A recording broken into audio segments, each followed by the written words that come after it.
10ல் 1 பேருக்கு ஏதாவது ஒரு ப்ராப்ளம் இருந்துட்டு வருது. இது எல்லாமே முதல்ல ஜெனட்டிக்கா இருக்குன்னு சொல்றோம் இல்லையா, நமக்கு ஜெனட்டிக்கா வராட்டி கூட இப்ப நமக்கு வந்தது அப்படின்னா நம்ம குழந்தைகளுக்கு இதை விட்டுட்டு போக போறோம் அப்படிங்கிறது தான் அர்த்தம்.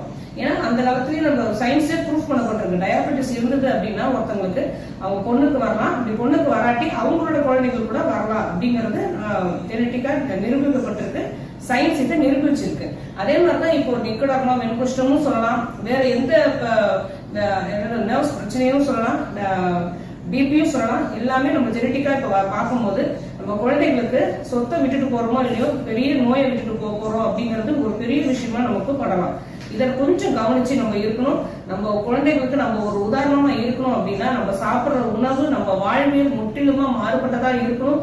முதல்ல நம்ம முன்னோர்கள் செய்த மாதிரி அந்த வாழ்வியலை பின்பற்றாட்டி கூட சிறிது நாளும் அவங்க அணுகுமுறையோட கொஞ்ச நாளும் நம்ம ஒத்து போதுற மாதிரி கண்டிப்பா செய்யணும். முதல்ல நம்ம ஒரு 50 வருஷம்